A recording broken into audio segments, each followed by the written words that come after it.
Fala pessoal, tudo bem? Bom dia, boa tarde, boa noite. Aqui é o professor Marlon Murari e hoje, nesse dia 11 de setembro, eu vou comentar a segunda fase em prática trabalhista do 38º exame da OAB, que aconteceu ontem, no domingo, dia 10. Bom, a essa altura do campeonato, você já deve ter visto várias lives, né? Assistido várias aulas aí de comentários à prova no YouTube, né? Mas eu quero dar aqui a minha contribuição, tendo em vista que a OAB inovou. A OAB surpreendeu muitos candidatos ao cobrar em prática trabalhista uma peça inédita. A peça cobrada foi agravo de petição. Então aí eu tenho certeza que você já recebeu e já viu, inclusive, o espelho de resposta, o padrão de respostas provisório, que fique bem claro, que foi divulgado pela FGV no dia 10 do 9 mesmo, às 20 horas, ou seja, ontem às 20 horas. Então você já tem as aulas da maioria dos cursinhos do Brasil, as explicações dos professores na área trabalhista, você já tem aí o padrão de resposta provisória, então você já pode aí fazer uma ideia de como foi o seu desempenho na prova. No entanto, eu quero aqui, como faço em todos os exames, faço com os meus alunos nos cursos regulares, na mentoria, está aqui, ó, mentoria e preparação para a OAB, eu quero dar a minha contribuição. Mas eu não vou, evidentemente, fazer a peça com vocês. Eu quero explicar de maneira prática e objetiva como o candidato encontraria a peça cabível. Haja visto que muitos erraram a peça, já tive um feedback nas redes sociais, né? Infelizmente, muitos erraram a peça, né? Se perderam na linha do tempo, que a gente sempre bate muito em cima quando a gente vai dar as aulas, tá certo? E também explicar um pouquinho sobre as teses, como que eu procuraria as teses, tanto na peça como nas questões, beleza? Lembrando, hoje é dia 11 do 9, né, dia seguinte à prova, você já deve ter visto claramente, explicações de outros professores e lives e videoaulas já no YouTube. Aqui fica a minha colaboração. Desde já eu quero pedir desculpas, porque aqui do lado está tendo uma obra muito grande. Então, eventualmente, podem surgir ruídos nesse áudio aqui, tá? Eu estou tentando filtrar o que eu posso, mas se vocês ouvirem uns barulhos aí de marteladas, de quebradeira, é na obra aqui, ao lado. Então, desde já eu peço desculpa. Vamos lá, pessoal? Espera aí que eu vou ficar pequenininho aqui na tela. Tá bem? Olha só a prova, ó. A prova, vamos lá para o que interessa, ó. Vou pegar uma caneta amarela para começar. A prova que foi aplicada ontem, né? A prova que foi aplicada ontem, tá certo? Deixa eu ver aqui. A prova que foi aplicada ontem, prova prático profissional, área Direito do Trabalho, 38º exame da Ordem dos Advogados. Beleza? Então é importante o quê? É importante a gente aqui ler a prova completa. Vamos lá, padrão de resposta, mas o enunciado é esse aqui, ó. Aqui, ó. Joselina Pires ajuizou reclamação trabalhista contra Larissa Barreto em março de 2022, requerendo o reconhecimento do vínculo empregatício como doméstica no período, presta atenção, de 10 de 9 de 2010 a 15 de 12 de 2021. Tá? Então, você, com certeza, quando você bateu o olho aqui, você já viu que tem uma questão de prescrição aqui. Olha só, se ela entrou em 2010 trabalhou até 2021, ela trabalhou mais de 11 anos, porque ela entrou em setembro e saiu em dezembro. E entrou com a ação em março de 22, tá? Então, a ação, a data da ação, ok, respeitou o biênio de 2 anos.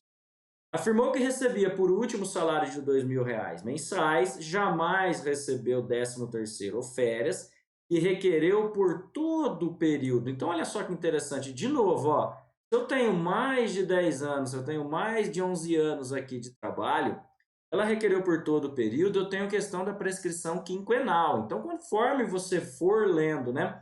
Fosse lendo ontem, no dia 10 de setembro, o enunciado da prova, você certamente já faria suas anotações, né? No fichamento, falo sempre para os alunos, façam um fichamento, para falar, ó, vai ter alguma coisa relacionada à prescrição quinquenal.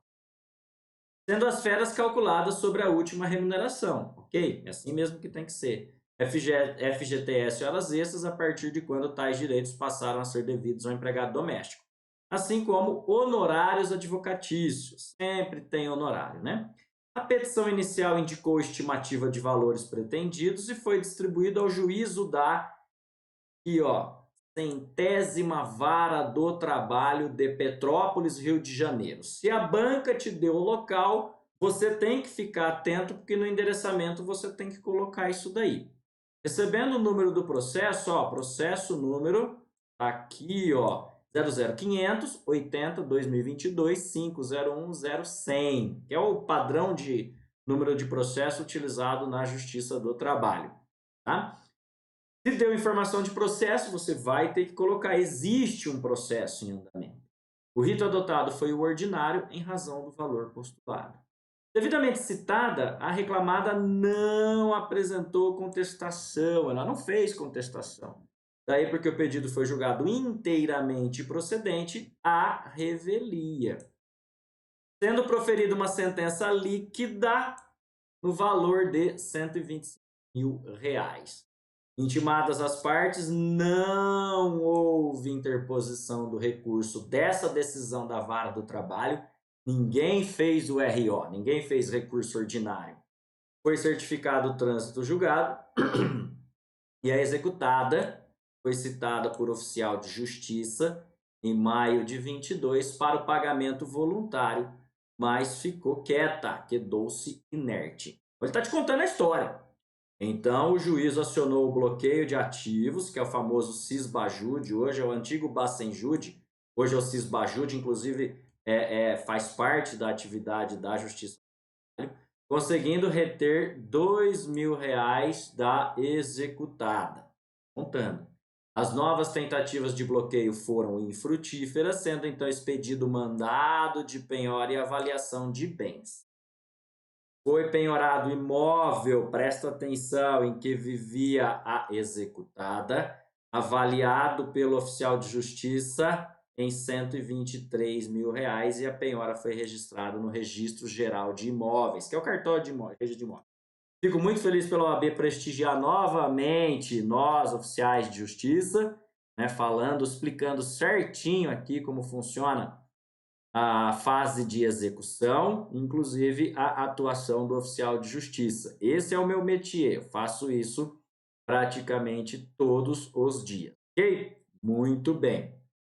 Garantido, Ju, vou trocar a cor. Trocar a cor. Garantido o juízo, a executada, a empregadora doméstica, fez embargos à execução no 5º dia. Tudo ok. Aí vem as teses. Olha só. O que ela alegou? Que o imóvel penhorado era um bem de família, pois ela tinha 2 imóveis e residia em sua família com ambos. Ser candidato tem que olhar. Ela alegou, primeiro, bem de família, mas ela tem 2 imóveis e reside com sua família em ambos, alternadamente. Aí, vamos adiante. Suscitou prescrição parcial. Lembra que eu falei? Se tem questão do período, ela entrou em 2010, saiu em 2021, e pleiteou férias, por exemplo, que fala no problema, de todo o período, não, tem prescrição parcial. Afirmou que o valor retido da sua conta, o valor retido da sua conta é parte do seu salário, 10%, portanto, impenhorável. É a terceira tese. A primeira, bem de família. Segundo, prescrição. Terceira, valor penhorado, bloqueado, é salário. Juntou o extrato confirmando que o valor bloqueado era salário depositado. Requereu nova chance de defesa. Nova chance de defesa? Que coisa estranha, mas vamos lá. Porque teve pouco tempo para contestar. pois a audiência foi marcada 14 dias após a citação. Essa é a quarta tese. Ela quer fazer uma contestação, agora quer que volte o processo lá para o conhecimento, para ela fazer a defesa, porque ela alega que ela teve pouco tempo, que ela só teve 14 dias após a citação. Isso tudo você anotou, está anotando, né? Na sua fichinha. No cálculo de feras, o juiz não utilizou a outra tese. Ó, o que ela está argumentando ainda? Que no cálculo de cálculo de feras, o juiz não utilizou a evolução salarial durante o longevo contrato de trabalho como deveria ser, mas sim a última remuneração paga pela extinção do contrato. Então ela diz que o certo de calcular as feras, segundo a alegação dela, deveria ser observar a evolução do salário durante os 11 anos, e não na última remuneração recebida enquanto empregada. Essa é a outra tese. Então são 5 teses aí, pode olhar. Após devidamente contestados, vou pegar aqui, vou trocar de cor de novo.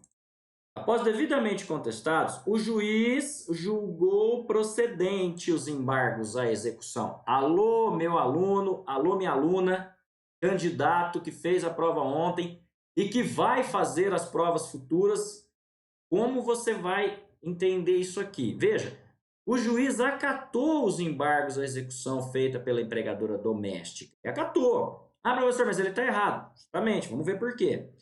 Com os seguintes fundamentos. Ó, o que o juiz fundamentou? Apesar de a ex-empregadora possuir outro imóvel em bairro próximo de menor valor, 70 mil, e onde também reside com sua família porque fica mais próximo ao seu emprego, o imóvel constritado é de valor maior valor, e assim impenhorável. Então o juiz entendeu que ele é impenhorável mesmo aquele bem de 123 mil reais e que deveria recair a penhora sobre o de menor valor. Está escrito aqui.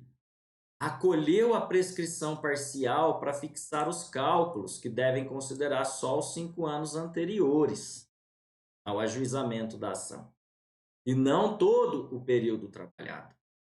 Determinou a liberação dos 2 mil, porque salário jamais pode ser penhorado. Isso tudo na decisão do juiz que acolheu os embargos. Ainda, parcialmente, tá? Deferiu nova chance para juntar a defesa. Olha que juiz bonzinho, hein? Que juiz legal esse. Porque a executada teve prazo de apenas 2 semanas, o que o magistrado entendeu ser insuficiente para desculpem, separação dos documentos e contratação de advogado. Isso não existe, o prazo está na CLT. Deferiu o recálculo das férias para acompanhar o valor pago ao longo do tempo e não o da última remuneração. Publicada a decisão, e aqui vem, vamos trocar a cor de novo. Roxo. Talvez o roxo você não enxergue. Publicada a decisão e considerando que você é advogado da trabalhadora, da reclamante, da empregada doméstica, redija a peça prático-profissional para a defesa dos interesses da sua cliente em juízo. Olha essa informação como ela é fundamental. Ciente que na decisão não há vício ou falha estrutural que comprometa a sua integridade. Observação: a peça deve abranger todos os fundamentos de direito que possam ser utilizados para dar respaldo à pretensão. A simples menção ou transcrição de artigos de dispositivo legal não dá pontuação.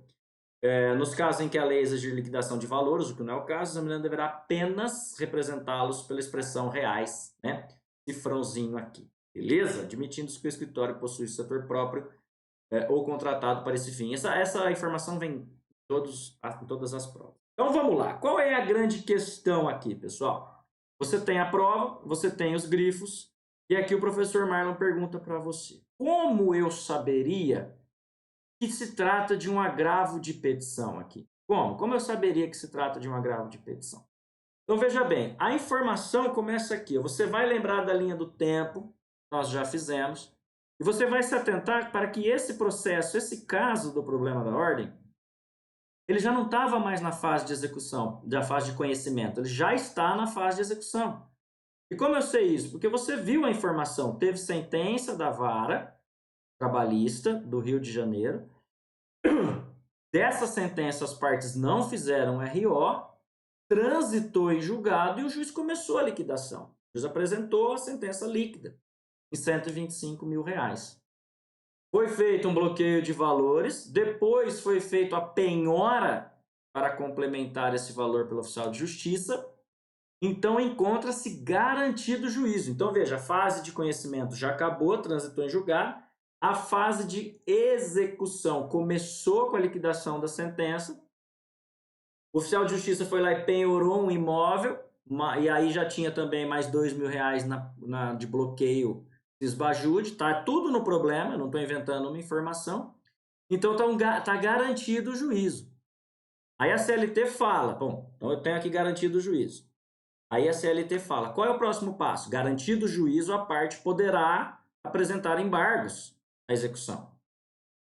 Então, garantido o juízo, a parte poderá apresentar embargos à execução. Está no artigo 884 da CLT. E é o caso. Então, ele falou aqui, ó, tá aqui, ó.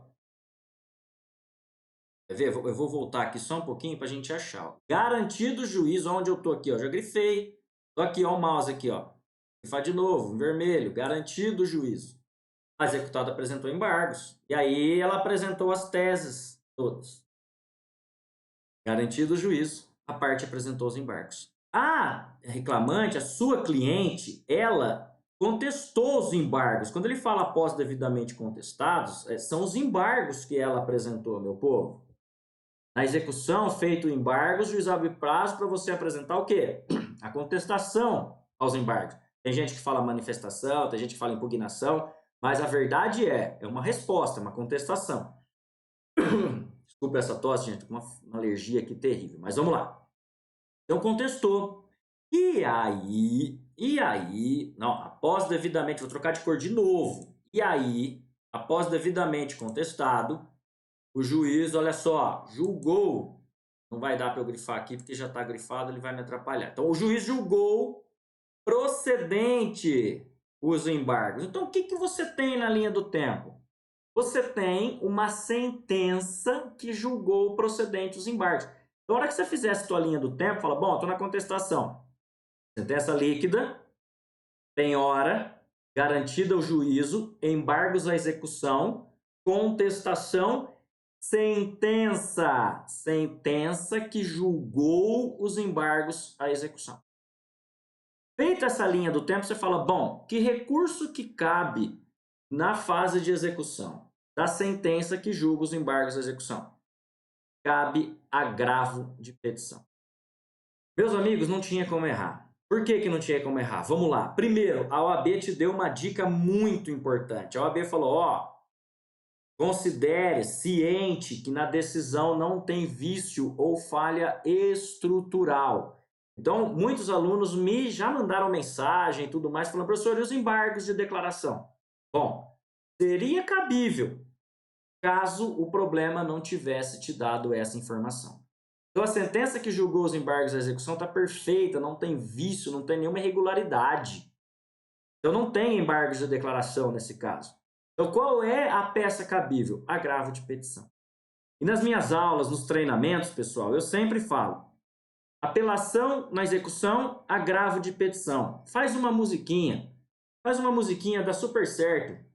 Apelação na execução, agravo de petição. Não gostou do meu ritmo? Põe no rock and roll. Agravo de petição. Apelação na execução, agravo de petição. Brincadeiras à parte, você pode fazer a rima, pessoal. Apelação na execução, agravo de petição. Recurso na execução, agravo de petição.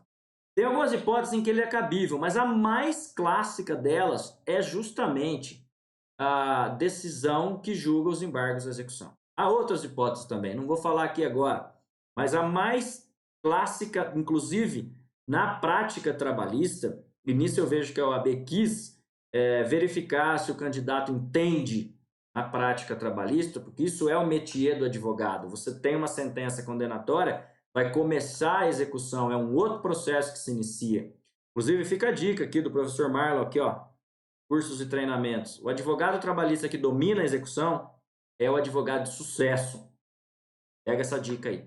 Então, veja, a peça cabível fez a estrutura, fez a linha do tempo, melhor dizendo, é o agravo de petição.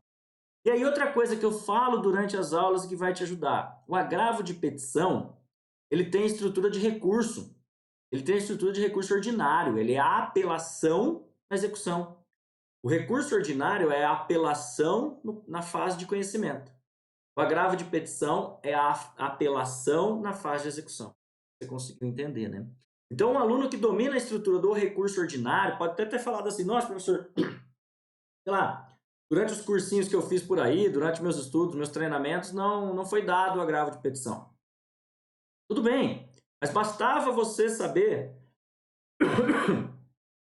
que o agravo de petição tem a estrutura de recurso ordinário, com apenas uma peculiaridade, que é a delimitação de matérias e valores, é um requisito específico, previsto na própria CLT, inclusive está no espelho de prova. Você tinha que abrir um tópico para falar, esse agravo de petição delimita a matéria e o valor, conforme artigo 897, parágrafo, agora de cabeça não lembro, da CLT. Estou falando aqui para vocês, mas não lembro o parágrafo. Tá certo? É um único requisito que deve pontuar 0,20, 0,30, no máximo 0,5. Não seria o suficiente. Ah, esqueci esse recurso específico. Não seria suficiente para te reprovar. Beleza? Então, nós sabemos a peça. E para quem que você advoga, meu amigo? Você advoga para empregada, para reclamante. Então, você tem que derrubar tudo isso aqui, ó. Tá vendo? Aqui, ó, o juiz julgou procedente os embargos à execução. Aqui, ó, tá vendo? Daqui até aqui são os argumentos que o juiz entendeu pertinentes para julgar procedente a execução. Eu não vou entrar minuciosamente em cada um, mas eu vou fazer aqui as minhas considerações. Primeiro argumento do juiz, né? Que apesar da ex-empregadora possuir outro imóvel em bairro próximo, de menor valor, onde também reside com sua família, porque fica mais próximo do seu emprego, o imóvel constritado, ou seja, o penhorado, é o de maior valor, e assim penhorável. Meus amigos, é justamente o contrário. Vou pegar algumas anotações que eu fiz aqui. É justamente o contrário. Como você teve a informação de que houve alegação de bem de família, você deveria ter ido no seu vadimeco, quando você fosse fazer aí a ficha com os fundamentos que você iria alegar, o seu resumo, ficha síntese, como falado para os alunos, você ia lá na lei de bem de família. É só pegar seu vadimeco e abrir bem de família. Ele vai te jogar para a lei 8.009 de 90. E aí lá no artigo 5º, parágrafo único, você veria que quando a parte tiver 2 imóveis, onde ela viva, a impenhorabilidade recai no de menor valor. Tá? A impenhorabilidade recai no de menor valor. Então, o que não pode ser penhorado é esse de 70 mil. O outro de 123 mil pode sim ser penhorado. Isso está na lei, fundamento preciso. Tá? Então, essa tese do juiz cai por terra. O que mais? Acolheu a prescrição parcial. Essa aqui você poderia ter ficado em dúvida. Falava assim, professor, mas realmente está prescrito. Concordo com você. Mas olha que coisa interessante. A sentença já não transitou em julgado? Está lá em cima a informação. Quando a sentença transitou em julgado, aquilo que foi julgado é que vale. Na execução, a parte não pode inovar. A parte não pode, nos embargos da execução, alegar matéria diferente daquilo que consta na sentença liquidanda. Isso você tinha que saber, né, pelo princípio da não inovação da execução. Eu não posso alegar matéria não alegada, eu não posso inovar matéria diferente, aquilo que eu não aleguei. Então, embora de fato prescrito, né, a parte, no caso, quem fez os embargos de execução, não poderia ter inovado, não poderia ter alegado essa matéria. Aí você vai falar, professor, mas o juiz não pode dar isso de ofício? Ok, meus amigos, mas presta atenção. Você advoga para a empregada. Você tem que rebater isso, você tem que derrubar essa tese. Então, a tese é de que, nos embargos da execução, ela não poderia ter inovado esta matéria. Tá certo? E, ó, e aí, nesse ponto, não se admite, inclusive, a alegação da prescrição. Por quê? Porque a prescrição só pode ser alegada até a instância ordinária. E lá as partes nem recorreram na fase de conhecimento. Então ela não pode vir alegar a prescrição na execução. Tem súmula que fundamenta isso. É a súmula 153, que está aí embaixo, no espelho de resposta. Mais uma vez, peço desculpa pela minha faringite aqui, que está feia com essa tosse. Eu estou falando, ela está coçando mais ainda. O que mais? Ó, determinou a liberação de R$2.000 porque é o salário. E jamais pode ser penhorado. Opa, peraí. O salário, de fato, é impenhorável. De fato, o salário é impenhorável. Está lá no CPC. Mas nós temos algumas situações em que se permite a penhora de salário. Primeiro, veja, foi feita a penhora de apenas 10% do salário. Então é um valor baixo. A parte, se R$2.000 corresponde a 10%, a empregadora ganha R$20.000. Então penhorou 10%. É um valor razoável. É um valor que não ofende a dignidade do devedor.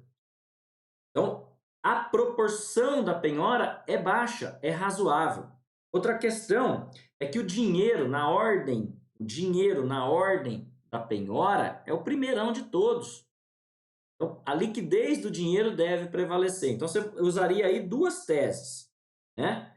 Que o percentual é baixo, então isso não ofende a dignidade do empregador, e que ainda assim o dinheiro é o primeiro na ordem de penhora e isso precisa ser observado. Então, lembre, você advoga para a empregada. Você tem que derrubar as teses. Deu nova chance para juntar defesa. Tá errado, pessoal. A parte teve 2 semanas. Esse apenas é por conta do juiz. Não deu tempo para juntar documentos, isso não existe. A CLT diz que entre a notificação e a data da audiência, você tem que ter um interregno, um intervalo mínimo de 5 dias úteis. Isso está na CLT, isso está nos artigos 841, caput da CLT. E entre a notificação ou citação e a data da audiência, eu tenho que ter 5 dias de intervalo. Após a reforma trabalhista, são 5 dias úteis. Se a parte teve 2 semanas, esse prazo foi respeitado. Então, você tem que derrubar essa tese. Não existe nova chance para a defesa. E, por fim, decidiu que o recálculo das férias, o valor pago ao longo do tempo, isso não existe. O valor das férias, as férias, melhor dizendo, são calculadas sobre a última remuneração atual. Isso está na súmula 7 do Tribunal Superior do Trabalho. Isso está no artigo 143 da CLT. Os artigos estão aí embaixo, no espelho de resposta. Né? Então, o cálculo das férias quando o empregado está trabalhando é sobre a última remuneração. Quando ele já foi mandado embora, sobre a remuneração que ele recebeu no último mês, antes de ser mandado embora, e não ao longo de todo o contrato. Né? Então, mais uma tese que cai por terra, todas com fundamentação. Tá certo? Todas com fundamentação. Então, são 5 teses e a peça. Visto isso, como é que eu faria essa peça? Lembrando que ela tem estrutura de recurso, então ela é feita em 2 peças, né? Que é a peça de encaminhamento e a peça de razões. Vamos voltar um pouquinho. A peça de encaminhamento vai aqui para o muito meritíssimo, ou excelentíssimo senhor doutor, juiz da 100ª Vara do Trabalho de Petrópolis, Rio de Janeiro. Aí pula uma linha, processo número, qualifica as partes, faz a petição de encaminhamento, fecha com recebimento, remessa e intimação para a parte apresentar as suas contra-razões ou contra-minuta. O acolhimento, remessa e intimação da outra parte. Então, você põe recebimento, remessa e intimação, ou acolhimento, remessa e intimação. Isso na petição de encaminhamento. Lembrando de falar daquele requisito específico que é a delimitação de matérias e valores.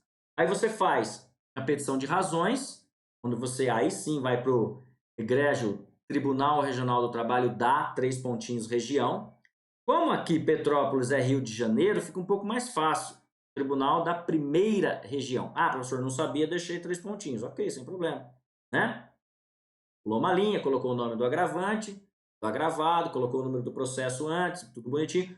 Uma expressão de respeito, de nobres julgadores, razões do agravo de petição, ou melhor dizendo, minuta, tanto faz, do agravo de petição. Mencionar os pressupostos também, pode repetir a delimitação de matérias e valores, não tem problema nenhum. Colocar que o agravo de petição é tempestivo, que tem 8 dias, então você coloca o agravo, que são aquelas frases padronizadas que a gente também aprende aqui no curso dado pelo professor Mário. Colocar que o recurso é tempestivo, pois feito dentro do prazo legal, conforme o artigo 897 da CLT, o prazo dele é de 8 dias. Falar que não tem depósito recursal, não tem, quem está recorrendo é a empregada. Falar que as custas na execução são pagas ao final e pelo executado, tá? E bola para frente, e vamos começar. E aí eu vou refutar tese por tese. Lá no final, eu vou pedir para a decisão que julgou procedente os embargos seja reformada, né, com a apresentação de novos cálculos, com a oportunização de novos cálculos. Muito bem. Fecha como? Você vai pedir a reforma da decisão, né? E você vai pedir para que esta decisão nos embargos ela seja reformada, certo? Então, assim, você pede o conhecimento, para ficar certo do jeito que eu falo nas aulas, você pede o conhecimento, a petição de razões, a procedência com a reforma da decisão. Então, vou só fazer um apanhado. A petição de encaminhamento, recebimento, intimação e remessa. Recebimento, remessa, intimação, ok? E na petição de razões, o conhecimento, o provimento com a reforma da decisão. Então, assim, gente, a gente viu a nossa peça, tá certo? Você com certeza aí também já observou isso. E aqui tem o espelho, olha só, o agravo de petição é a peça, né? Vara do trabalho de Petrópolis, o fundamento é o artigo 897, a linha A, como falamos, bonitinho aqui. Ó, deve informar que está delimitado justificadamente matérias e valores na forma do 897, parágrafo 1º. Aqui eu acredito que seja 0,5, 0,6 no máximo. Aí vem, ó, teses. Mais de um imóvel, a impenhorabilidade é do de menor valor, não do de maior. Aqui o fundamento, que é o artigo 5º, parágrafo único.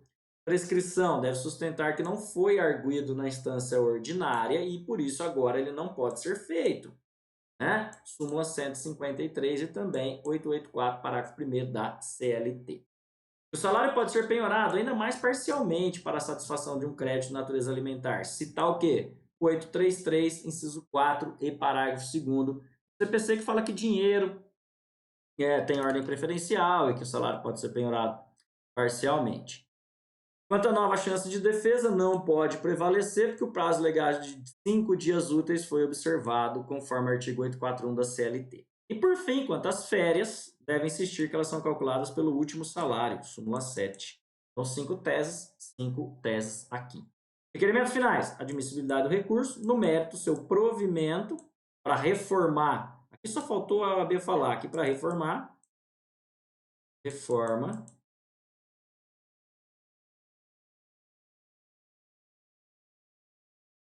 estabelecimento do cálculo original. Restabelecimento do cálculo original. Aquilo que foi calculado originariamente. Fechamento, né? Local e data, nome e advogado.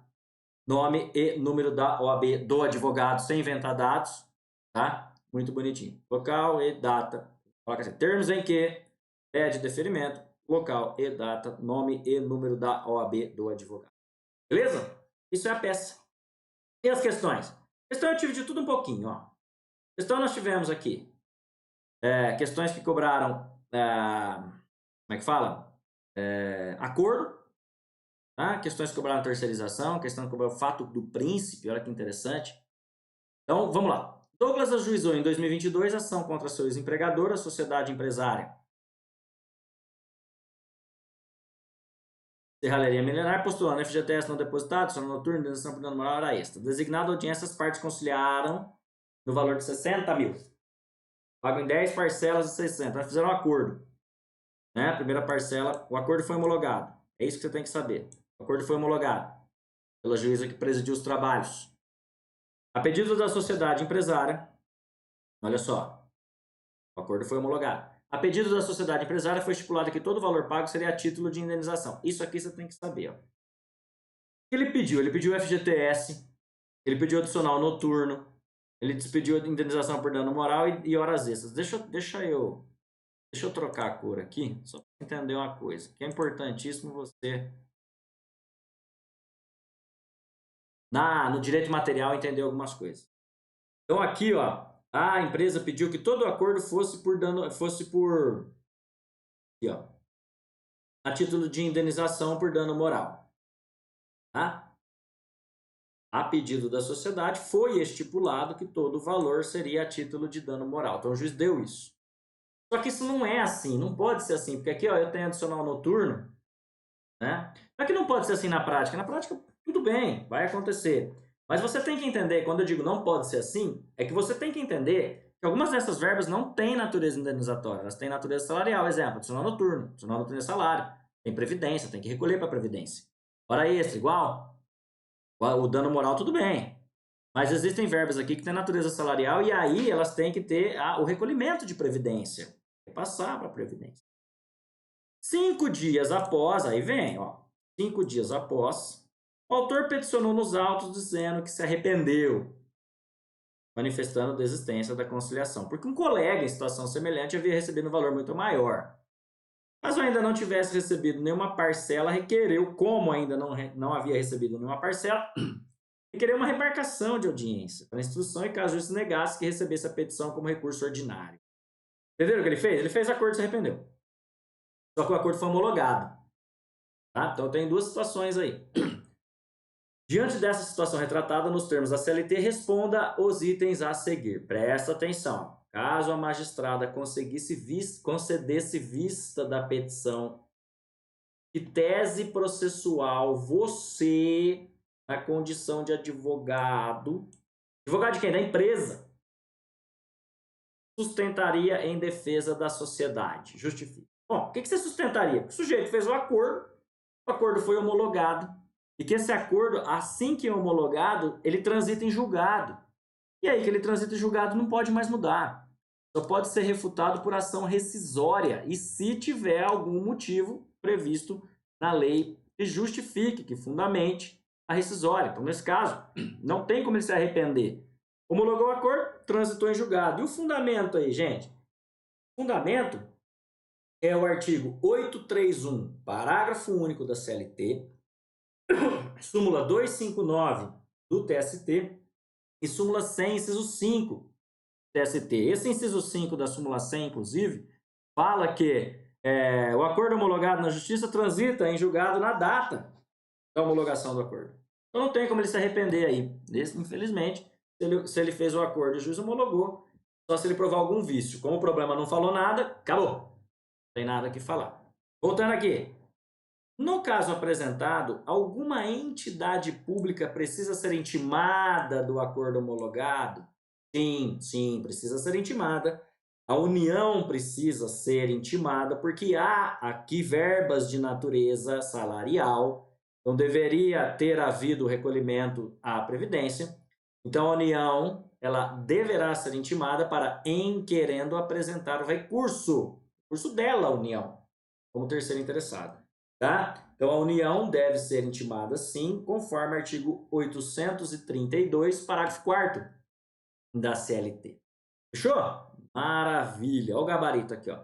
Deve ser sustentado que o acordo homologado de juízo vale como decisão recorrível, fazendo coisa julgada material entre as partes, na forma do 831, parágrafo único, ou da súmula 259, e eu coloquei ainda aqui nas minhas considerações a súmula 100, inciso 5, que o gabarito aqui nem cobrou. É evidente que esse gabarito aqui, pessoal, é provisório. Pode ter modificação quando vier o gabarito definitivo, hein? Estamos fazendo análise com base no espelho, tá? No caso aqui, no padrão provisório. Letra B, sim, por ter verba de natureza indenizatória indicada no acordo, não deverá ser intimada na forma do 832, parágrafo 4º da CLT. Muito bem? Tranquilo. Vamos para outra questão? Bora aqui, então. Legal, pegar aqui. Uma determinada categoria profissional acertou em convenção coletiva. Então, veja, convenção coletiva você já está ligado que é direito coletivo. A jornada de trabalho dos empregados passaria a ser, a partir de fevereiro, 4 horas diárias durante 7 dias da semana. Ok, isso não tem problema nenhum. Problema nenhum. Em contrapartida, os trabalhadores não... Opa, peraí. Não, vou colocar com essa cor mesmo, vai. Não teriam o repouso semanal remunerado. Pois, mesmo sem o repouso, a jornada seria de 28 horas semanais, ou seja, 4 vezes 7, 20. Inferior ao módulo constitucional. Considerando esses fatos de que dispõe a CLT, dispõe a CLT, olha só, responda às indagações a seguir. Quanto à supressão do repouso semanal remunerado, a norma coletiva é válida? Resposta, não, ela não é válida. Pois suprimir repouso semanal remunerado é objeto ilícito quanto à negociação coletiva. Isso está no artigo 611-B, inciso 9 da CLT. Gente, esses artigos 611-A e 611-B, desde que eles passaram a existir após a reforma trabalhista, eles passaram a despencar nas provas.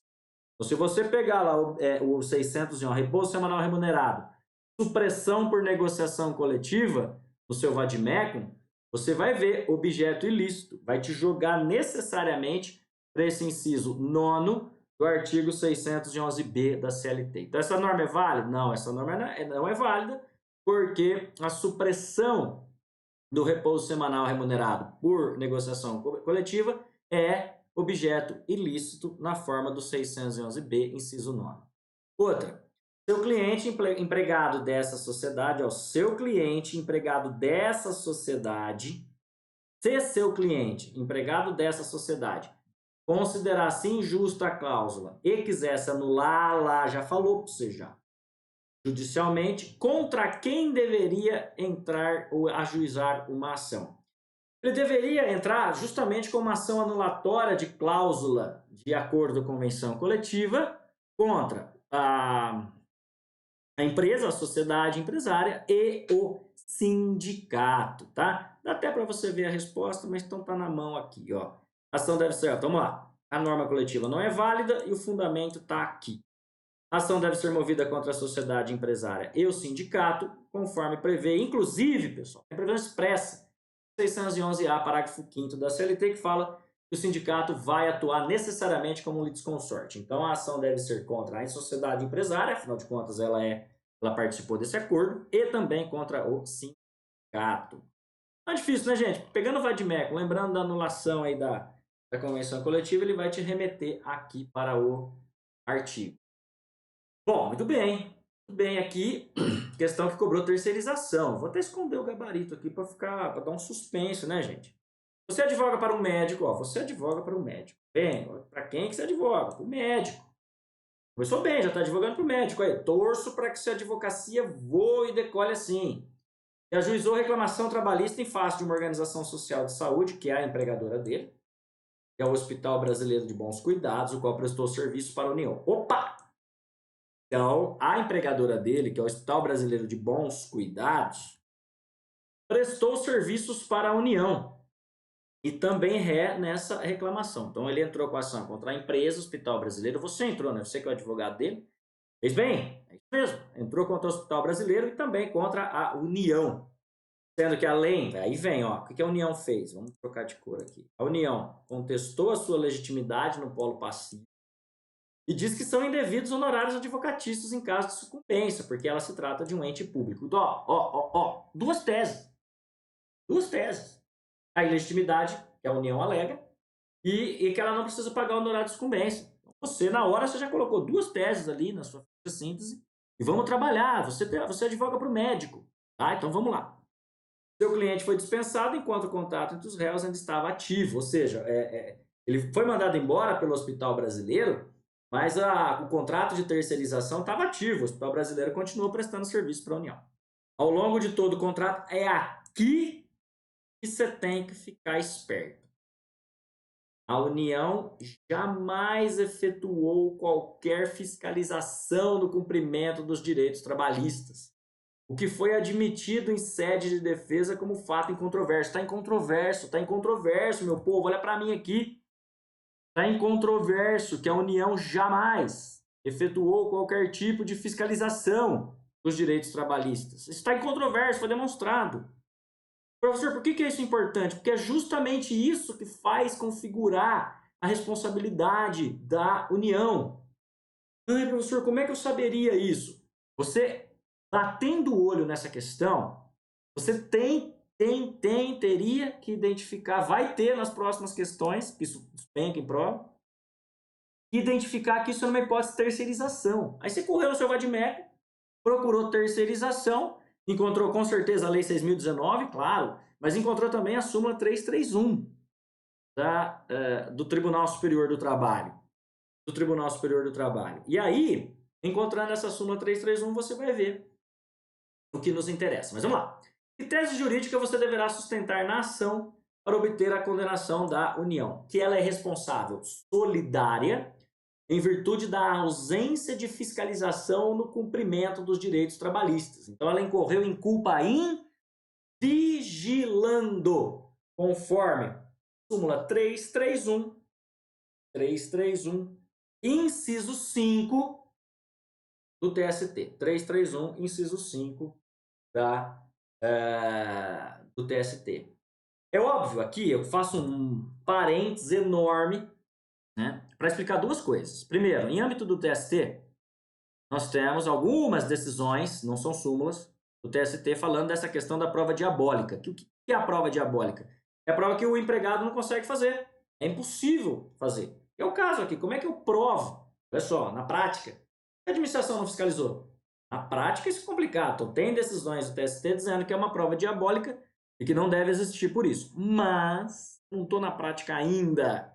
Eu estou no exame da ordem. No exame da ordem, o exercício ficou incontroverso que a União não fiscalizou. Então, esquece. Um outro ponto ainda, parêntese, que eu tenho decisão do STF sobre terceirização da administração pública, que é tema de repercussão geral, e que nessa decisão fica claro, exatamente claro, quando é que a administração responde. Inclusive,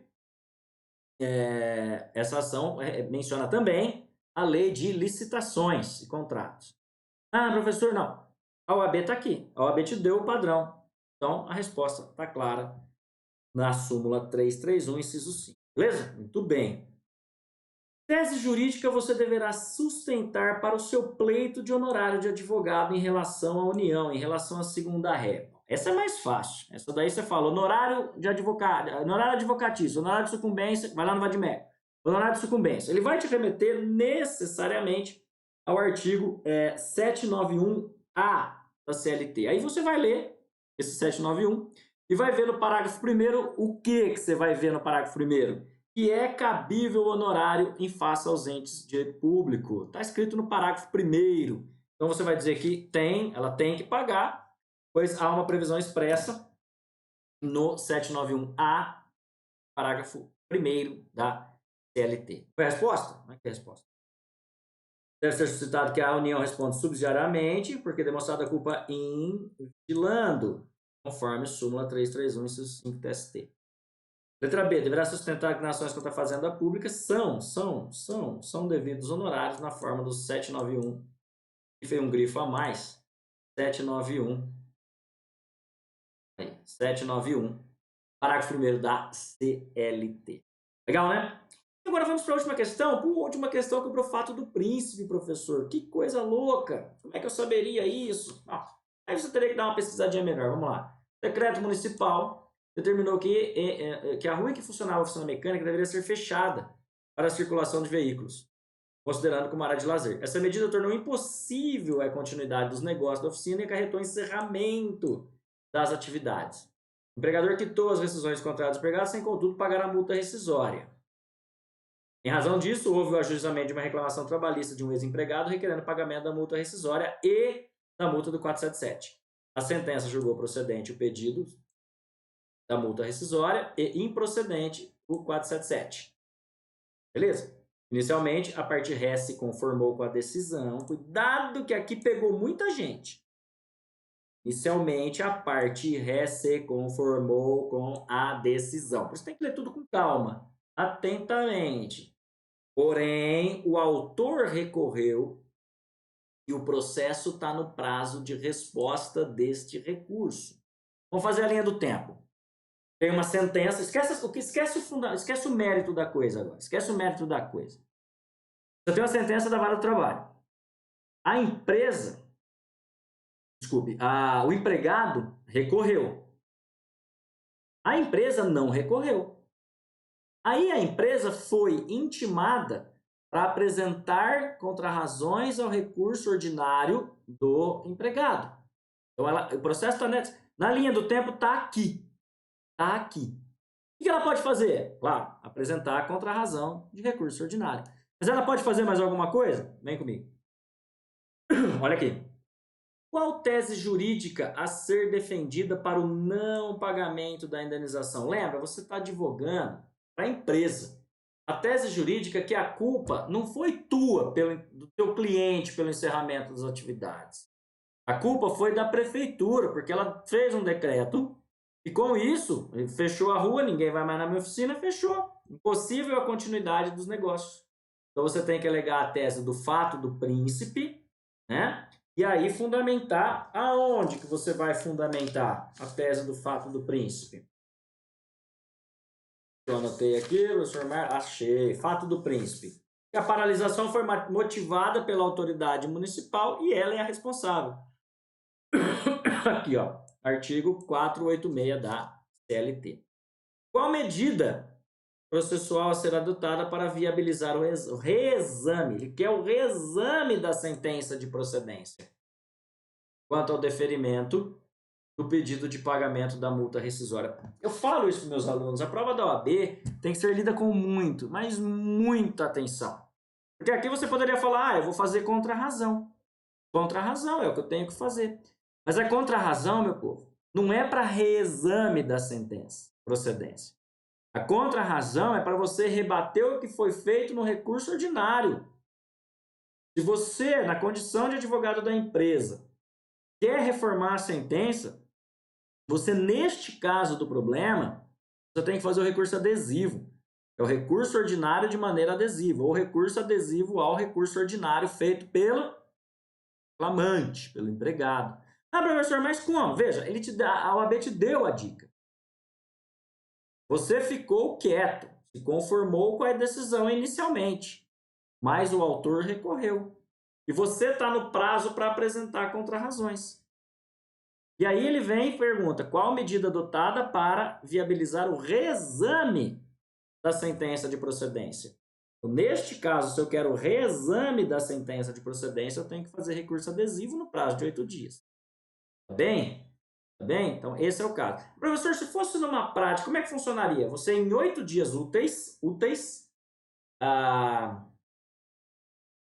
é que fala? Você teria que fazer a contrarrazão ao recurso ordinário do empregado e o recurso adesivo ao recurso ordinário feito por ela. Aí o juiz intimaria o empregado para fazer contrarrazão ao seu recurso adesivo e sobe tudo para o tribunal. Analisaria todos os pressupostos. Complicadinho, né? Mas essa é a situação. Dá uma olhada aqui então. Olha só. Deve ser alegado fato príncipe. Aqui, ó. Deverá ser interposto recurso adesivo, conforme artigo 997 do CPC ou súmula 283 do TST. Você identificou que é recurso adesivo, você vai no teu Vadimécum, puxa pelo índice recurso adesivo, que ele vai te remeter ao artigo 997 do CPC e também à súmula 283 do TST, que fala as hipóteses de cabimento desse recurso no processo do trabalho. Beleza? Então, olha que interessante, pessoal, comentamos aqui, repito, com base